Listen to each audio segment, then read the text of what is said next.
اعوذ باللہ من الشیطان الرجیم بسم اللہ الرحمن الرحیم رب اشرح لی صدری ویسر لی امری واحلل عقدۃ من لسانی یفقہوا قولی ربی زدنی علما۔ السلام علیکم ورحمۃ اللہ وبرکاتہ۔ اسٹوڈینٹس، امید کرتی ہوں آپ خیریت ہوں گے، اور آج کی ڈائری کی طرف آ جاتے ہیں۔ لیکچر نمبر 9، 29 جون کا یہ آپ کا لیکچر ہے، اردو بے کا یہ آپ کا لیکچر ہے، اور عنوان ہے آج کے لیکچر کا جو اردو بے کا ہے اس کا ہے مضمون 4 یوم آزادی۔ سرگرمی ہے آپ کی آزادی کے حصول کے لیے مسلمانوں کو جتنی بھی تکالیف کا سامنا کرنا پڑا ان کا ایک چارٹ بنانا ہے۔ جتنے آپ ڈھونڈ بھی سکتے ہیں، اس کے نیٹ سے بھی آپ لوگ انٹرنیٹ استعمال کرتے ہیں، وہاں سے بھی آپ مواد ڈھونڈ سکتے ہیں، خود بھی آپ کو کچھ پتا ہوگا، تو ان ساری تکالیف کا آپ نے چارٹ بنانا ہے۔ تدریس پر آ جاتے ہیں۔ سب سے پہلے مضمون کی تعریف کے متعلق بتایا جائے گا، دوسرا ہے آپ کا مضمون کی اقسام بتائی جائیں گی، اور تھرڈ مضمون کے حصوں کے متعلق بتایا جائے گا۔ یہ آپ لوگوں کے آج کے مقاصد تدریس ہیں۔ تو سب سے پہلے آ جاتے ہیں مضمون کی تعریف پر۔ مضمون کا لفظ اپنی اصل کے اعتبار سے عربی ہے، جس کے لغوی معنی ہے ضمن میں لیے ہوئے۔ کسی مقررہ موضوع پر اپنے خیالات، جذبات، تاثرات کا تحریری اظہار کرنا مضمون کہلاتا ہے۔ دنیا کے ہر معاملے، مسئلے یا کسی بھی موضوع پر مضمون قلم بند کیا جا سکتا ہے۔ ضروری باتیں کچھ آپ لوگوں کو مد نظر رکھنی چاہیے، وہ کون کون سی ہیں؟ مضمون کو نہایت درجہ خوش خط لکھیں تاکہ آسانی سے درست طور پر پڑھا اور سمجھا جا سکے۔ مضمون کو مکمل کر لینے کے بعد ایک دفعہ ضرور پڑھیں تاکہ چھوٹے ہوئے الفاظ لکھے جا سکے، املا کی غلطیاں بھی درست کی جا سکیں، اور خیالات جو لکھنے سے رہ گئے ہیں وہ پڑھتے ہوئے یاد آئیں تو لکھے جا سکیں۔ اب مضمون جو سے ہے اس کی کئی اقسام ہے: ادبی، اخلاقی۔ ادبی جو ادب سے متعلق ہوتے ہیں، جیسے کہ شعرا کے لطائف، شعر و سخن۔ اخلاقی جس میں اخلاق، انصاف، رحم، معاشرتی جو رسم و رواج ہوگی اس میں گداگری ہوگی، انصاف ہو گیا، سمانگی کسی شخصیت کے بارے میں ہوگی۔ سیاسی جو اس کا تعلق سیاست سے ہو۔ سائنسی ایسے مضامین جو سائنس سے متعلق ہوں ان کو سائنسی مضامین کہا جاتا ہے، جیسے ٹیلی ویژن، ایٹم بم، ریڈار۔ اور تاریخی ایسے مضامین جن کا تعلق تاریخ سے ہو، جغرافیائی جو اہل زمین کے حالات سے متعلق ہوں۔ ٹھیک ہے، تو یہ مضمون کی اقسام ہے۔ اچھا جی، مضمون لکھتے وقت سب سے پہلے جو چیز بیان کی جاتی ہے وہ ہے تعارف و تمہید۔ سب سے پہلے جو آپ مضمون لکھتے ہیں یہ مضمون کا ابتدائی حصہ ہے اور یہ دلچسپ اور جامع ہونا چاہیے۔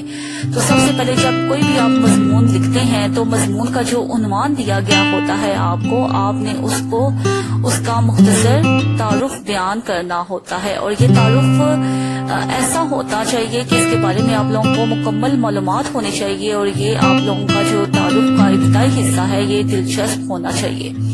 اس کے بعد آپ نے نفس مضمون، یعنی کہ اس حصے میں موضوع کے بارے میں جتنی بھی معلومات اور مواد پیش کیا جا سکتا ہے، جتنا بھی آپ لوگوں کو علم ہے اس موضوع کے بارے میں، وہ سارا مواد اس کے بارے میں آپ لوگ نفس مضمون میں لکھتے ہیں۔ اچھا بچوں، مضمون لکھتے وقت آپ لوگوں نے ایک بات کا خیال رکھنا ضروری ہے، ٹھیک ہے؟ ایک بات کا خیال رکھنا ہے آپ نے کہ مضمون کو آپ پیراگراف میں لکھیں، ٹھیک ہے؟ پھر ہر پیراگراف میں جب آپ کوئی بھی آپ کے خیالات ہیں ان کو پیراگراف میں بیان کریں۔ اچھا جی، اس کے بعد جو تیسری چیز ہے اختتام۔ اب مضمون میں پہلا آپ نے اس کا تعارف کروایا، دوسرا آپ نے سارا وہ مضمون جو تھا اس کا سارا مواد پیش کیا، اور آخر میں آپ نے اختتام کرنا ہے۔ تو یہ حصہ بھی دلچسپ اور جامع ہونا چاہیے۔ مضمون نمبر 4 کی طرف آتے ہیں، یوم آزادی۔ تو آج جو ہم مضمون پڑھنے جا رہے ہیں اس کا نام ہے یوم آزادی۔ یوم آزادی کسے کہتے ہیں؟ دور آزادی اس دور زمان کو کہتے ہیں جس میں کسی قوم کے افراد اپنا ایک نظام حکومت قائم کرتے ہیں جس کی غرض و غایت فلاح و بہبود ہوتی ہے۔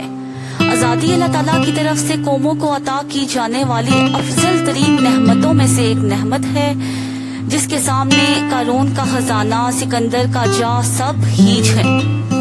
14 اگست ہمارا یوم آزادی کہلاتا ہے۔ اس روز تمام اہل پاکستان اپنی آزادی کی سالگرہ مناتے ہیں۔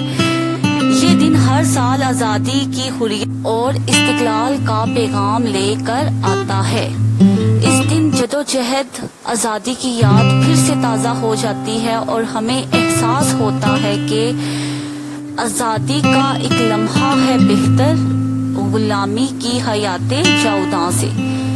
اس خیال کو ٹیپو سلطان نے یوں بیان کیا ہے: شیر کی ایک دن کی زندگی گیدڑ کی 100 سالہ زندگی سے بہتر ہے۔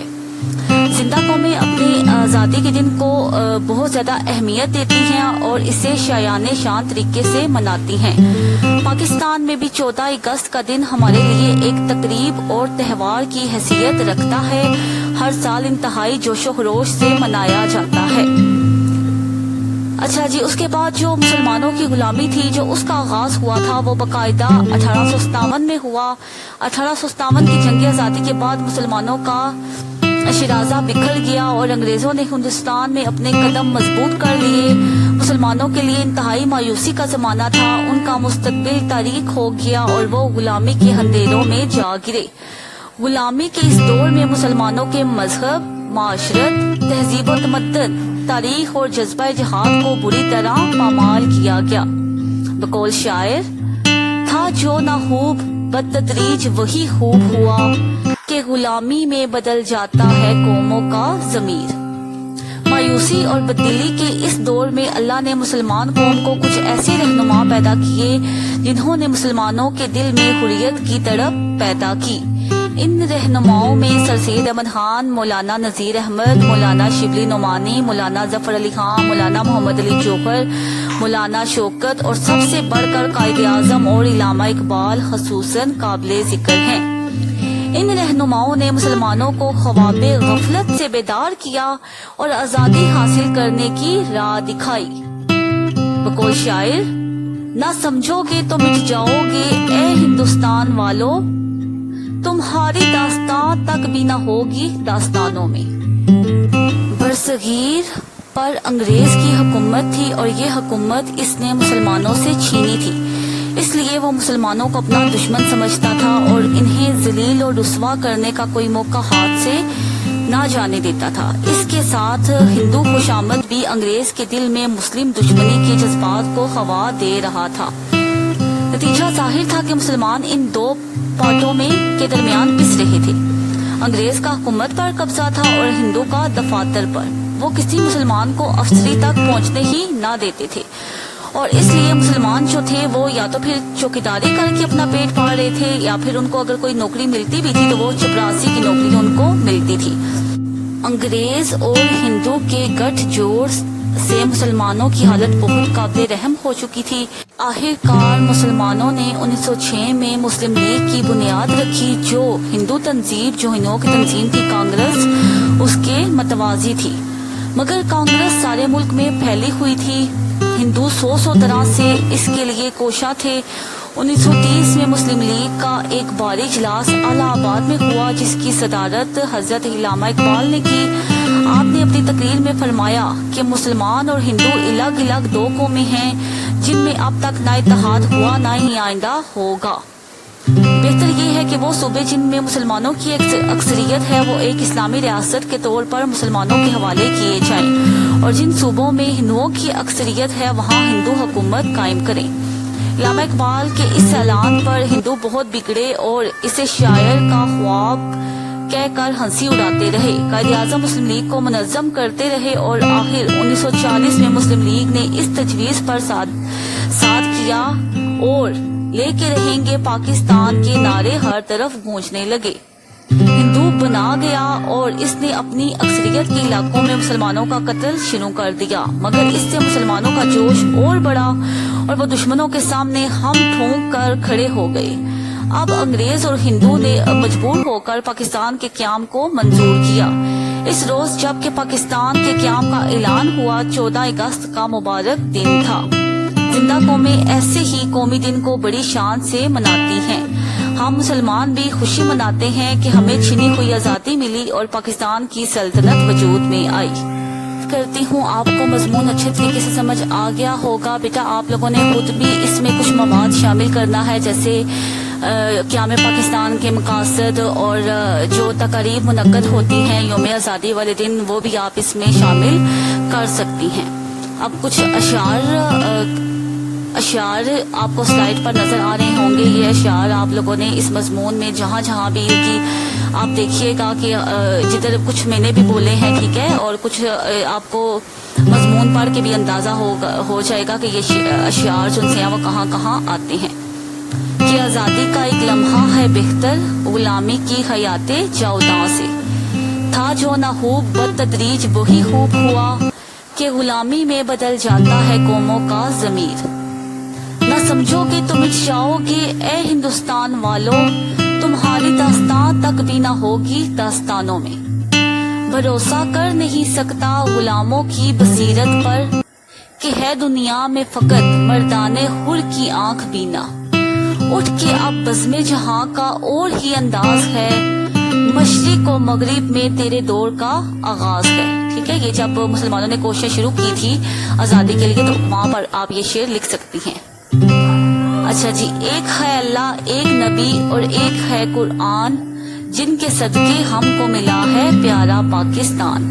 ٹھیک ہے، اور اگلا شعر، افراد کے ہاتھوں میں ہے اقوام کی تقدیر، ہر فرد ہے ملت کے مقدر کا ستارہ۔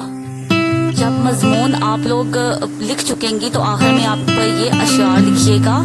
اے خطہ پاک تیری آبرو کے لیے، آخری قطرہ خون بہا دیں گے ہم، اگر وقت پڑا کبھی اے وطن، تیری حرمت پہ جان لٹا دیں گے ہم۔ ٹھیک ہے، یہ جب آپ مضمون ختم کریں گی تو اس کے آخر میں آپ لکھ دیجیے گا۔ تو امید کرتی ہوں کہ آپ کو جو اشعار ہیں میں نے یہ پڑھ کر بھی آپ کو میں نے بتا دیے ہیں، سنا دیے ہیں، تو امید کرتی ہوں آپ کو سمجھ آ گئے ہوں گے۔ آپ نے ان اشعار کو اچھے طریقے سے یاد کرنا ہے، اور یہ آپ لوگوں نے مضمون میں جہاں جہاں بھی آپ لکھیں گی جو پیراگراف بھی، تو اس کے مطابق آپ نے ان اشعار کو ہر پیراگراف کے آخر میں لکھنا ہے۔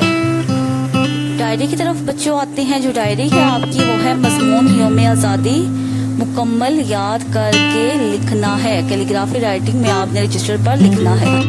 امید کرتی ہوں بچوں آپ کو لیکچر اچھے طریقے سے سمجھ آ گیا ہوگا۔ لیکچر کا اختتام دعا پر کر لیتے ہیں۔ سبحانک اللہم و بحمدک، اشہد ان لا الہ الا انت، استغفرک و اتوب الیک۔ اللہ حافظ۔